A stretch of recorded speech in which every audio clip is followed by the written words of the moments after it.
HOA Karens sprayed filthy water on my window, fined $80,000, and cleaned it. The moment I saw Karen wielding that hose like a weapon, I knew my quiet Sunday was doomed. Her shrill voice echoed across the cul-de-sac, berating me for my tacky window decorations, a few tasteful fairy lights I'd hung for my daughter's birthday. By the time I stepped outside, she'd already doused my front window with a torrent of muddy water from her garden hose, smirking as if she'd just won a war.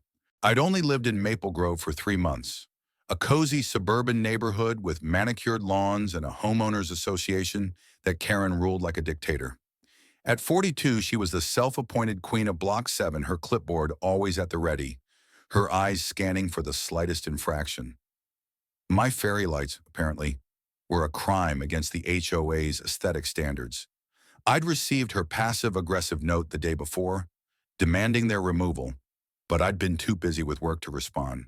Now, here she was, escalating things to a new level of petty. "Karen, what the hell are you doing?" I shouted, storming across my lawn. The muddy water was streaking down my window, pooling in the flower beds I'd spent weeks planting.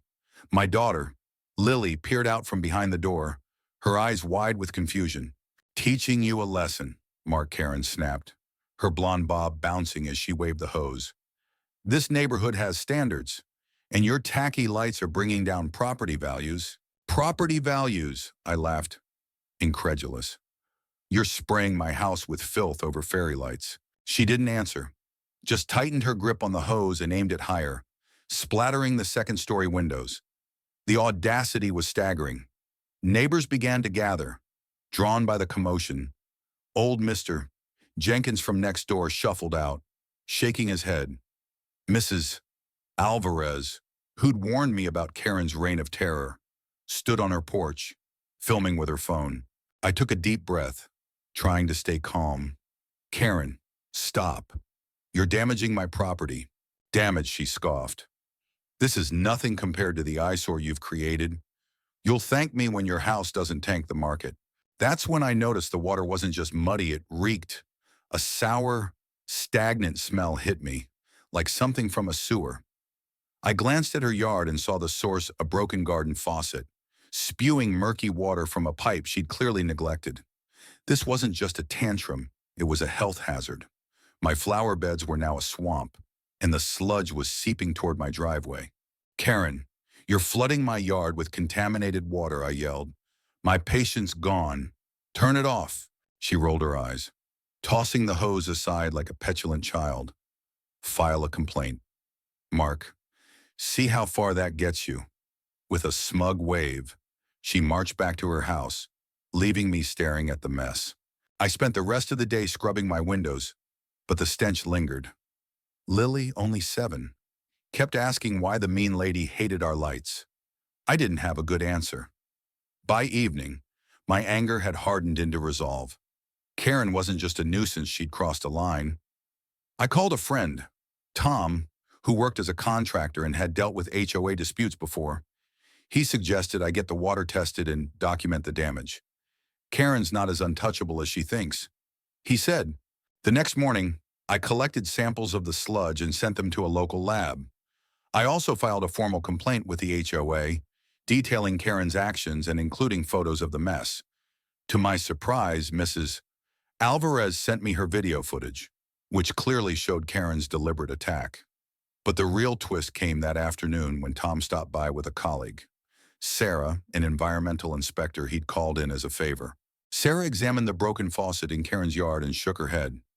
"This isn't just a busted pipe," she said. "It's connected to an old irrigation system that's been leaching contaminants. That water's got traces of pesticides and bacteria, definitely not safe."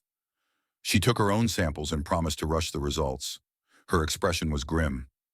"If this is as bad as I think, Karen's in deep trouble." The lab results came back 2 days later, and they were worse than I'd imagined. The water contained high levels of E. coli and chemical runoff, likely from years of Karen neglecting her property's outdated irrigation system. It wasn't just my flower beds at risk. The sludge had spread to neighboring yards, and the HOA's common areas were now a biohazard. Sarah filed an official report with the city, and suddenly, Karen's little power trip was a public health issue. Word spread fast. By the next HOA meeting, the room was packed with furious neighbors. Karen sat at the front, her usual smugness replaced by a nervous twitch. I presented the lab results, the photos, and Mrs. Alvarez's video. The crowd gasped as the footage played, showing Karen's gleeful attack on my windows. But the real bombshell came when Sarah stood up, revealing herself as not just an inspector, but a former resident of Maple Grove who'd moved away after clashing with Karen years ago. "I left because of her bullying," Sarah said, her voice steady but sharp. "She's been terrorizing this neighborhood for too long, and now she's endangered us all with this toxic mess." The room erupted in murmurs. Karen's face turned scarlet, but she stayed silent, her clipboard useless in her lap. The HOA board, usually spineless, couldn't ignore the evidence. They voted unanimously to fine Karen $80,000 to cover cleanup costs, property damage, and penalties for violating city health codes. The city also ordered her to replace her irrigation system and pay for professional decontamination of the affected areas. Karen tried to argue, claiming she was protecting the neighborhood, but no one bought it. The evidence was undeniable, and her reign was crumbling. The cleanup began the next week, and Karen was out there every day, scrubbing alongside the hazmat crew. I'll admit, watching her sweat in her pristine white sneakers was satisfying. My windows sparkled again, and the fairy lights stayed up. Lily's smile was worth every second of the fight. The neighborhood felt lighter, like a weight had been lifted. Even Mr. Jenkins, who rarely spoke, gave me a nod and muttered, "About time someone stood up to her." Karen's fine wasn't the end of it. The HOA elections were coming up, and whispers of a new president were circulating.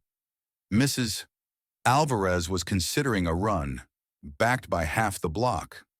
Karen, meanwhile, kept her head down, her clipboard nowhere in sight. The toxic water she'd sprayed had come back to drown her reputation, and the neighborhood was finally free to breathe. As I sit on my porch now, sipping coffee and watching Lily play under the fairy lights, I can't help but reflect on how one person's pettiness can ripple so far. Karen thought she could control everyone, but her actions exposed her for what she was. Justice doesn't always come swiftly, but when it does, it's thorough. What do you think? Did Karen get what she deserved, or should the consequences have been harsher? Share your thoughts. I'd love to hear them.